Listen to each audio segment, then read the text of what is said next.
میں M galleries تحریک point میں آپ کا استقبال کرتا ہوں۔ ناظرین، جب کوئی مسلمان کوئی چھوٹا موٹا اسکول یا کوئی کوچنگ سینٹر کھول لیتا ہے تو وہ خود کو سر سید کے نقش قدم پر گامزن سمجھنے لگتا ہے، یا اگر کوئی ایک عظیم ادارہ قائم کرنے کی تگودوں میں مصروف سفر ہو جائے یا کوئی یونیورسٹی قائم کر لے تو وہ جہاں خود کو سر سید کا سچا جانشین سمجھتا ہے تو وہیں دشمن کی سیاسی چالوں سے غافل یہ قوم اور اس کے پڑھے لکھے لوگ اسے ثانی سر سید کا سرٹیفکیٹ دیتے نظر آتے ہیں۔ ناظرین، ہمارا پڑھا لکھا طبقہ اتنی سنگین غلط فہمی کا شکار کیوں ہے، یہ ایک اہم نکتہ ہے۔ اصل بات یہ ہے کہ تقسیم وطن کے بعد سے ہی ہمارے دانشور طبقے نے سر سید کی تحریک کو پڑھا ہی نہیں ہے، اور اگر پڑھا بھی ہے تو اس نے سر سید کی آئیڈیالوجی کے ساتھ کما حق انصاف ہی نہیں کیا۔ ناظرین، اگر ہم سر سید تحریک یا علی گڑھ تحریک کا گہرائی و گہرائی سے مطالعہ کریں تو ہم اس نکتوں کو بآسانی سمجھ سکتے ہیں کہ سر سید کا عظیم ترین کارنامہ علی گڑھ میں مسلم یونیورسٹی قائم کرنا ہرگز نہیں تھا، بلکہ سر سید کا بلند ترین کارنامہ تو یہ تھا کہ سر سید نے ہندوستان کو اسپین بن جانے سے روک دیا تھا، کیونکہ سر سید کی جہاں دیدہ آنکھوں نے ایک حاکم قوم کو جدید ٹیکنالوجی سے آراستہ انگریز قوم کے ہاتھوں محکوم ہوتے ہوئے دیکھا تھا۔ اور طلب بات یہ ہے کہ جب ہندوستان کا تخت مسلمانوں کے زانوں سے کھسک گیا تھا تو وہی قوم جو مسلمانوں کے ساتھ شیر و شکر ہو کر چین کی بانسری بجا رہی تھی، جس کے کھیت کی ایک مینڈ ہمارے کھیت سے جڑی ہوئی تھی، جس کا گھر ہماری دیوار سے متصل تھا،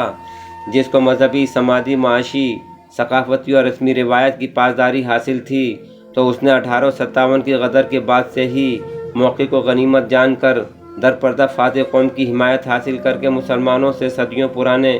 حساب کتاب لینے کے لیے تانے بانے شروع کر دیے تھے۔ بہرحال نادان مسلمان دشمن کی سیاسی چالوں کو سمجھ ہی نہیں پا رہے تھے،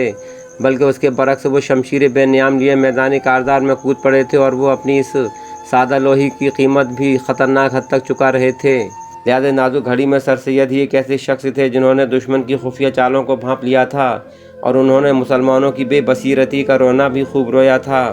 اس طرح سر سید نے علی گڑھ میں ایک عظیم تعلیمی ادارہ قائم کرنے سے پہلے انگریز عیسائی جو مسلمانوں کے کزن برادر سمجھے جاتے ہیں، ان کے اور مسلمانوں کے درمیان پھیلائی گئی غلط فہمیوں کا حتی الامکان ازالہ کیا تھا، جس میں سر سید نے قرآن کی روشنی میں عیسائی مذہب کو مذہب اسلام کے قریب بتایا تھا، جس کے نتیجے میں انگریز اور مسلمان ایک دوسرے کے قریب آنے لگے اور مسلمانوں کو انگریز حکومت میں امن و امان سے رہنے کا خوشگوار ماحول مہیا ہوا۔ پھر اس کے بعد سر سید کو یہ احساس ہو گیا کہ اب مسلمان اس ملک میں محفوظ ہوتے جا رہے ہیں، تو اگر ایک تعلیمی ادارہ قائم کر لیا جائے تو وہ بھی محفوظ رہے گا۔ لہذا اس ماحول کو پیدا کرنے کے بعد ہی سر سید نے علی گڑھ میں مسلمانان ہند کے لیے جدید علوم سے آراستہ ایک ادارہ قائم کیا، جسے آج علی گڑھ مسلم یونیورسٹی کی شکل میں ہم دیکھ رہے ہیں۔ اس کے بعد سر سید کے اسی ادارے نے وہ ارتقائی منازل طے کیں کہ مسلمانوں کو سیاسی طور پر ایسا بیدار کیا کہ وقت چلتے اس نے اس ملک کی تاریخ کے ساتھ ساتھ اس کا جغرافیہ بھی تبدیل کر دیا تھا۔ اس طرح ہم دیکھتے ہیں کہ سر سید کی نگاہ میں تعلیم ثانوی درجہ رکھتی ہے اور اقتدار بنیادی، کیونکہ اقتدار ہی وہ ماسٹر چابی ہوتی ہے جو ہر تالے کو کھول دیتی ہے۔ اگر ہم سر سید تحریک یا علی گڑھ تحریک کو واضح کریں تو ہم یوں اس کی وضاحت کر سکتے ہیں کہ سر سید کے نزدیک تعلیم ایک ذریعہ تھی اور اقتدار اس کی منزل مقصود تھی، اور یہی علی گڑھ تحریک کا لب لباب ہے۔ ناظرین، اگر غور کیا جائے تو یہی وجہ ہے کہ رامپور کی مولانا محمد علی جوہر یونیورسٹی زعفرانی سیاست کی بھینٹ چڑھ گئی ہے۔ کاش مولانا محمد علی جوہر یونیورسٹی کے بانی محمد اعظم خان نے علی گڑھ تحریک کو ٹھیک سے سمجھ لیا ہوتا اور اس پر عمل آوری کی ہوتی تو آج وہ پھٹی جیب میں سکہ نہ ڈالتے، کیونکہ محمد اعظم خان اور محمد عارف خان جیسے ایسے بے شمار علی گیرین ہیں جو سر سید کے مشن سے فقط اس لیے بھٹک کر رہ گئے کہ ان کے اساتذہ اور سینئرز نے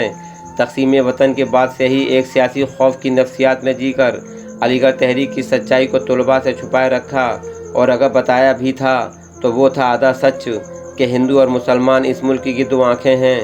ناظرین، یہی وجہ ہے کہ جب کوئی ملت کا فرد IAS IPS یا PCS امتحان کو کوالیفائی کر لیتا ہے تو دانشوران ملت اتنی خوشی کا اظہار کرتے ہیں کہ اس کو اس طرح باقاعدہ استقبالیہ دیا جاتا ہے گویا اس کی شکل میں مسلمانوں کو کوئی نجات دہندہ مل گیا ہو، جبکہ سچائی یہ ہے کہ وہ اپنے گھر کے لیے سوائے راشن کے انتظام کرنے کے چاہتے ہوئے بھی وہ ان کے کسی کام نہیں آ سکتا، کیونکہ وہ سرکار کا پیٹ غلام کی حیثیت رکھتا ہے۔ جو پالیسی میکر ان سے کہیں گے وہ وہی کرتا ہے، چاہے اس میں ملت کا نقصان ہی کیوں نہ ہوتا ہو۔ ناظرین، ایسا ہی ایک بار سر سید نے طلباء سے خطاب کرتے ہوئے کہا تھا کہ میری خواہش یہ نہیں کہ کسی نے BA یا MA کی ڈگری حاصل کر لی، میری خوشی قوم کو قوم بنانے کی ہے۔